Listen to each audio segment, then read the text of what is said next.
আসসালামু আলাইকুম প্রিয় খামারি ভাইয়েরা। প্রায় ১ সপ্তাহ যাবত আমার ইনবক্সে একটা কমন প্রশ্ন খুব ঘুরঘুর মানে করতেছে।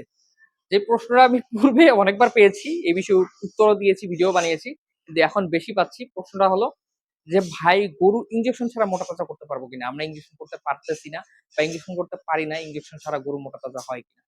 তো এই প্রশ্নের উত্তর আমি পূর্বে অনেকবার দিছি। আমি আপনাদের যখন গাভী পালন করছি তখনও দেখাইছি যে ইনজেকশন ছাড়া আপনারা গরু মোটা-তাজা করতে পারবেন। বাট গাভী গরুগুলা যেহেতু অতিরিক্ত শুকনো রোগ আক্রান্ত থাকে, একেবারে রোগা পটকা, এগুলা মেটাবলিজম এর সমস্যা থাকে, এগুলার বয়স অনেক থাকে। তো এগুলোকে ক্যাটোফস যদি আপনি করেন মেটাবলিজমটা ঠিক হয়, এগুলা ভালোভাবে খাবার হজম করতে পারে। মূল কথা গরু মোটা-তাজা হবে খাবার দিয়ে, কিন্তু খাবারটা হজম করানোর জন্য গাভীকে ক্যাটোফস করতে হয়। কিন্তু ষাঁড় গরু এমন একটা গরু, এই গরুগুলোকে আসলে আপনি কোন প্রকার ইনজেকশন যদি নাও করেন, এনে ফেলে রেখে দেন, খাবার দেন, গরু এমনিই মোটা তাজা হবে। যেমনটা এই গরুগুলোকে আমি শুধু আপনাদের দেখানোর জন্য কিন্তু একবার কিউমিড বিসি আর ক্যাটাফস করছিলাম। একবারই করছি, সেটা আপনাদের দেখাইছিলাম আমি। আর লিভার টনিক ইনজেকশন করছি, সেটা তো আপনাদের দেখাইছি। তো আপনারা লিভার টনিক যদি না করতে পারেন, মানে ইনজেকশন, তাহলে মুখে খাওয়াই দিবেন, ইনজেকশন করার প্রয়োজন হচ্ছে না। আর ক্যাটাফস বলেন, এডি বলেন, অ্যামাইনোভিট বলেন, এগুলো তো ষাঁড় গরুকে না করলেও চলে। মানে না করলেও আপনার বিন্দুমাত্র কোনো ইফেক্ট করবে না। করাটা উত্তম। ২-১ বার করতে পারেন, করলে ভালো। করলে ভালো বলতে কি, ১ম আসার পর মেটাবলিক এনার্জিটা কম থাকে, খাবারটা হজম অনেক সময় কম করতে পারেন। তো ১ম আপনি এনে যদি ক্যাটাফোস করেন, হয়তোবা ১ বার বা সর্বোচ্চ ২ বার করলে এ হজম ক্রিয়াটা ভালো হয়ে যায়। তখন আর মনে করেন যে এই হজম নিয়ে কোনো সমস্যা থাকে না। বাট যদি না করেন তাও সমস্যা নেই। ১ সপ্তাহ ১০ দিন যখন গরুটা ঠিকভাবে খাবার-দাবার খায়, কৃমিমুক্ত করা হয়, এমনিতেই এটা ঠিক হয়ে যায়। তো এইটার জন্য আসলে আপনার ইনজেকশন করার কোনো প্রয়োজন হচ্ছে না।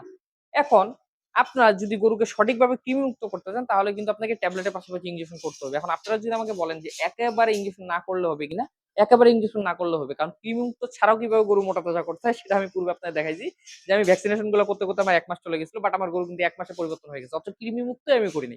আপনার পূর্বে আমাদের পরিবর্তনের ভিডিওগুলো দেখলে বুঝতে পারবেন। তো আপনি যদি কৃমিমুক্ত না করেন, যেখানে কৃমিমুক্ত করে লিভার টনিক, জিঙ্ক কিছু দেননি, কোনো ইনজেকশন দেননি, গরু মোটা-তাজা হচ্ছে। তার মানে কি বোঝা যায়? যে ষাঁড় গরু মোটা-তাজা করতে একটা ছোট বাচ্চাও পারবে। এখানে আসলে কঠিন কোনো কিছু প্রয়োজন হয় না। শুধু খাবার দিলেই গরুটা মোটা-তাজা কিন্তু হয়ে যায়। এখন যেটা মূল বিষয় যেটা বলতে আসলাম, সেটা হলো যে ক্যাটাফস, এডি, অ্যামিনোভিট বিভিন্ন ধরনের যে ইনজেকশন গুলো পাওয়া যায়, এগুলো আপনারা যদি ষাঁড় গরুকে না করেন কোনো প্রবলেম নাই। বাট আমার একটা সাজেশন থাকবে, সেটা হলো আপনারা যদি ভাই লাভ করতে চান একটু ভালোভাবে, তাহলে ভাই অন্তত গরুটাকে একটা কৃমির বোলাস দিবেন, দেওয়ার পর কৃমির ইনজেকশনটা দিবেন।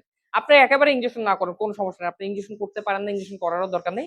বাট কোনো ডাক্তার দিয়ে হলেও আপনারা কিন্তু একটু চেষ্টা করবেন মোটামুটি এই যে কৃমি মুক্তের যে ইনজেকশনটা, অর্থাৎ নাইট্রোএক্স কলিজা কৃমির এই ইনজেকশনটা করার জন্য। এই ইনজেকশনটা করলে হবে কি, আপনার গরুটা কলিজা কৃমি মুক্ত হয়ে যাবে। পেটের কৃমি তো আপনি বোলাস দিয়ে ধ্বংস করতেছেন। গরুটা ফুল কৃমি মুক্ত। তখন আপনি যা খাবেন তাই লাভ। অর্থাৎ একটা গরু, এই গরুটাই আমি যদি মোটা তাজা করতে চাই, যদি কৃমি মুক্ত না করি, তারপরে মোটা তাজা হবে, কোনো সমস্যা নেই। বাট কৃমি মুক্তটা করলে লাভটা কোথায় জানেন? কারণ এই গরুটাকে আমি দৈনিক খাবার দেই ৫ কেজি, তার মধ্যে ৪ কেজি খাবার সে খায়, ১ কেজি তার পেটে কৃমি খায়। অথচ এই গরুটাকে যদি আমি কৃমি মুক্ত করি, এই গরুটা কিন্তু ৫ কেজি যে খাবারটা খাবে পুরাটা সেই খাবে, তার পেটে কৃমি আর খাবে না। যেমন এই যে আমার এই গরুটা দেখেন কৃমি মুক্ত করছি। চেহারাটা দেখছেন কত সুন্দর চেঞ্জ হচ্ছে। যা খাবার দিচ্ছি, খাবার কিন্তু একে আমি বেশি দেই না।